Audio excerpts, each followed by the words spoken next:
আজ ফেব্রুয়ারি ২, ২০২৫। আজকের share market পর্যালোচনা। তো শুরুতে আমরা ডিএসসি ইন্ডেক্সটা আলোচনা করব।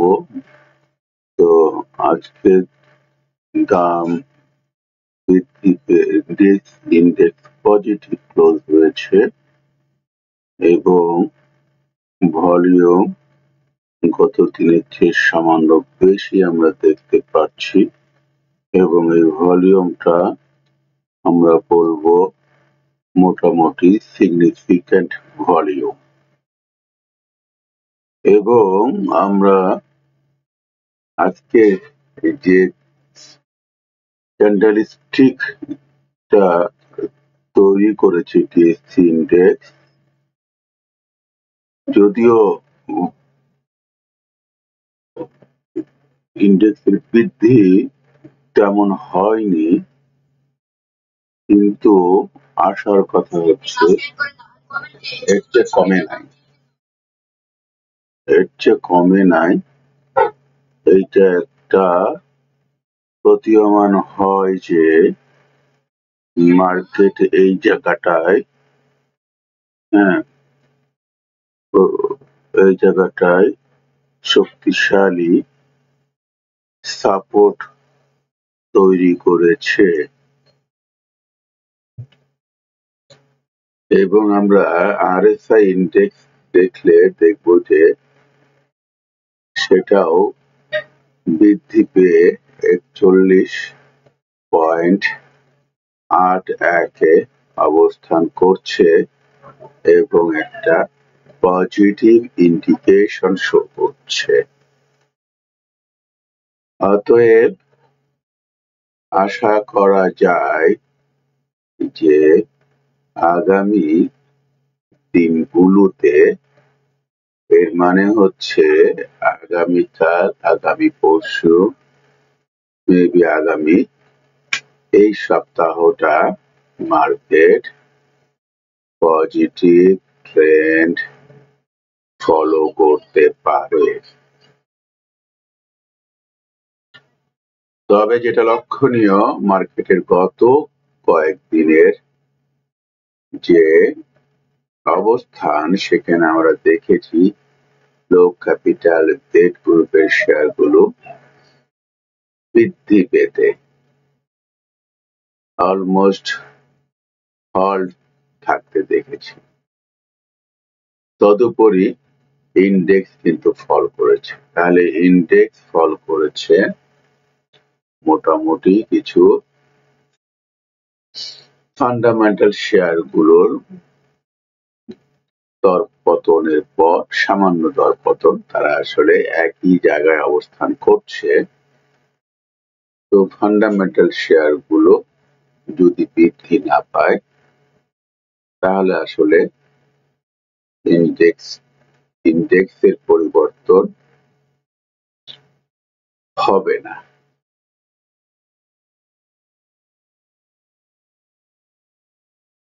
আমরা এরপর অন্যান্য শেয়ারগুলো কুইক পর্যালোচনা করব। তো শুরুতে আমরা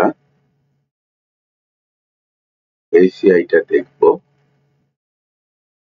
এসিআই তার যে দীর্ঘ একটা ট্রেন্ড, আপ ট্রেন্ড, সে যে মেনটেন করছিল কয়েক মাস ধরে, তো সেটাকে আমরা কনসোলিডেট হতে দেখছি এবং সেই প্রাইস রেঞ্জটাই আসলে মেনটেন করছে। 147-এ ক্লোজ হয়েছে আজকে।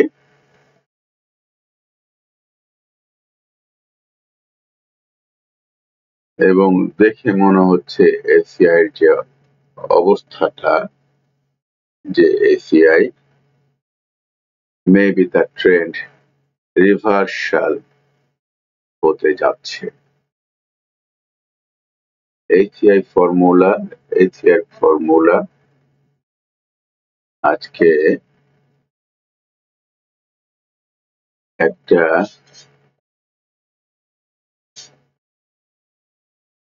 প্রাইস আজকে যে ক্যান্ডেলস্টিকটা তৈরি করেছে, এই ধরনের ক্যান্ডেলস্টিকের পরের দিনগুলোতে প্রাইস ফল করে। ভলিউম কিন্তু আজকে বেশি ছিল এবং 125 টাকা পর্যন্ত, 124 টাকা 90 পয়সা তার হাই প্রাইস উঠেছিল। সেখান থেকে ব্যাক করে 121 টাকা 40 পয়সায় ক্লোজ হয়েছে। দিন শেষে বোঝা যাচ্ছে যে সেলার আপার হ্যান্ডে ছিল, কিন্তু গত দিনের সঙ্গে যদি আমরা কম্পেয়ার করি, গত দিনের চেয়ে হায়ার প্রাইসে ক্লোজ হয়েছে। তারপর এটা একটা উইকনেস ইন্ডিকেট করছে। তারপরে আমরা আফতাব অটো দেখি। আমি আসলে র্যান্ডমলি শেয়ার গুলো সিলেক্ট করছি। আফতাব অটো আজকে 4.29% বৃদ্ধি পেয়েছে। ভলিউমও গত দিনগুলোর চেয়ে বেশি ছিল এবং গত কালকে যে ক্যান্ডেলস্টিক তৈরি করেছিল সেটা ইন্ডিকেট দিচ্ছিল যে আফতাব অটো আজকে প্রাইস বৃদ্ধি পাবে।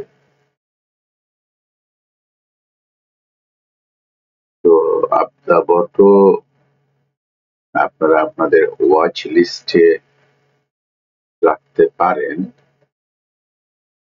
এরপরে আমরা এই মিউচুয়াল ফান্ডটা দেখি। এই মিউচুয়াল ফান্ডটা আমরা দেখছি যে সে কিন্তু একটা ভালো আপট্রেন্ড তৈরি করে চলেছে দেখা যাচ্ছে। আজকে ক্লোজ হয়েছে 60 টাকা 30 পয়সা। ভলিউম গত দিনের চেয়ে সামান্য বেশি, কিন্তু গত পরশুদিন সে একটা হিউজ পজিটিভ ভলিউম দিয়ে এই আপট্রেন্ডটা তৈরি করেছে এবং সে তার বলিঙ্গার ব্যান্ডে আপার ব্যান্ডে ভেদ করতে সক্ষম হয়েছে, হুইচ ইন্ডিকেটস যে এই প্রাইস রাইজিংটা এই আইপিএল মিউচুয়াল ফান্ডের সেটার স্ট্রেংথ আছে। এই জন্য আমরা ধারণা করতে পারি যে আগামী দিনেও এই মিউচুয়াল ফান্ডের প্রাইস বৃদ্ধি পেতে পারে। ওকে, এরপরে আমরা নিচে আর্গন ডেনিম দেখি। আর্গন ডেনিম গত কয়েকদিন ভালো প্রাইস অ্যাকশন মেনটেন করে আসছিল, আজকে এসে একটু নেগেটিভ প্রাইস অ্যাকশন শো করেছে। ভলিউম গত দিনের চেয়ে কম, তবে সে কিন্তু তার ট্রেন্ড ব্রেক করার একটা প্রচেষ্টায় লিপ্ত। তো এইটা লিস্টে আপনারা রাখতে পারেন। আর্গন ডেনিম লিমিটেড, এবং দেখে মনে হচ্ছে যে হয়তো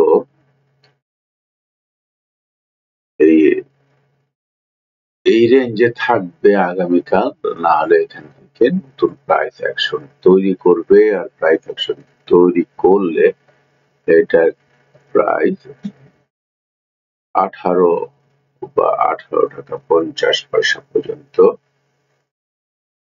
আপাতত যেতে পারে। তারপরে প্রাইস অ্যাকশন দেখে পরবর্তী দিনগুলো ধারণা করা যাবে। এরপরে আমরা বাটা শু দেখি। বাটা শু ডিফাস্টেটিং ডাউন ট্রেন্ড মেনটেন করছে বাটা শু। তাহলে এই শেয়ারটা আপনাদের থাকলে আপনারা স্টপ লস এই স্টপ লস করার চিন্তা করতে পারেন। ব্যাট বিসি আমরা দেখি, ব্যাট বিসি গত দিন বাড়ার পর আজকে সেই প্রাইসই ক্লোজ হয়েছে, অতএব বৃদ্ধি পায়নি বা হ্রাসও পায়নি। তবে ব্যাট বিসি এখান থেকে নতুন প্রাইস, ব্যাট বিসি আসলে এখানে একটা তার ট্রেন্ড আমরা এখানে আসলে নিশ্চিত করে বলতে পারছি না, তবে অবজার্ভ করতে পারেন, সাবধানতা অবলম্বন করার প্রয়োজন আছে। এরপরে আমরা বিডি কমটা একটু দেখি। বিডি কম বলার কিছু নাই, তার সেম প্রাইস অ্যাকশনই সে কন্টিনিউ করছে। আমরা বার্জার দেখি। আচ্ছা, বার্জার তার পজিটিভ ট্রেন্ড সে এখনো ধরে রেখেছে বার্জার, এবং বার্জার কিন্তু ভালো সুইং মেনটেন করছে আমরা দেখছি। এরপরে আমরা চলে যাই বিএসআরএম স্টিল। আজকে বিএসআরএম স্টিলের প্রাইস যথেষ্ট ফল করেছে, 1% এর মতন, ক্লোজ হয়েছে 50 টাকা 80 পয়সা, লোয়েস্ট ছিল 50 টাকা। তার ব্যান্ডের ভিতরেই সে অবস্থান করছে। বেক্স ফার্ম আমরা দেখি, বেক্স ফার্ম আজকে পজিটিভ ক্লোজ হয়েছে, যদিও সে ওভারঅল নেগেটিভ ট্রেন্ডে অবস্থান করছে, কিন্তু তার সামনে মুভ করার যথেষ্ট জায়গা আছে। সে 80 টাকা পর্যন্ত এক ধাক্কায় মুভ করতে পারে, যদিও সে তার ব্যান্ডের লোয়ার ব্যান্ড ফলো করে প্রাইস অ্যাকশন গুলো হচ্ছে।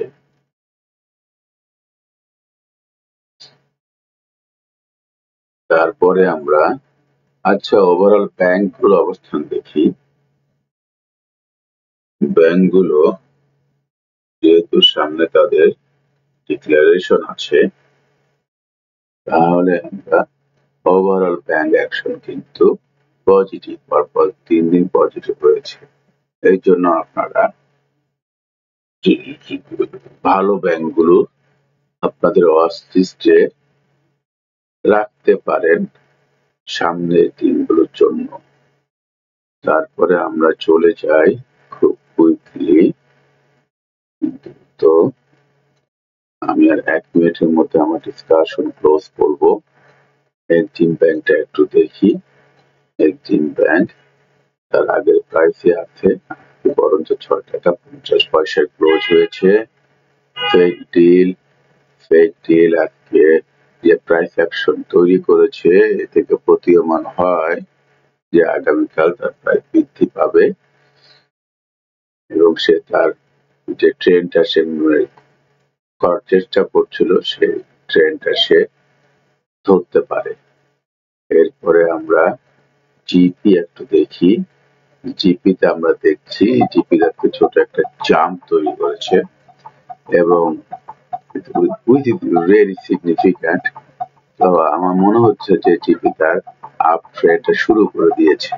আপনারা অবশ্যই জিপিকে আপনাদের ওয়াচ লিস্টে রাখবেন, এবং আশা করা যায় জিপি আপনাদের ভালো রিটার্ন দিতে পারে। এরপরে আমরা সিমেন্টের হাইডেলবার্গ দেখি। হাইডেলবার্গ তেমন কিছু নাই, তেমন কিছু নাই বলতে যে প্রেডিকশন যেমন আছে তেমনই। এরপরে আমরা এখান থেকে যমুনা অয়েলটা একটু দেখি। যমুনা অয়েল প্রাইস গত দিনের মতনই আছে। কি অবস্থা, প্রাইস বৃদ্ধি পেয়েছে একটু, তাও 4 টাকা 60 পয়সার মধ্যেই আছে। লাফার সুরমা তার ডাউন ট্রেন্ড সে মেনটেন করে চলেছে, অতএব তার প্রাইস রিভার্সালের আসলে খুব একটা সম্ভাবনা দেখা যাচ্ছে না। লিন্ডে আমরা দেখি। আচ্ছা, আমরা এখন এখানে ক্লোজ করি। আজকের আলোচনা আমাদের এই পর্যন্তই। খোদা হাফেজ।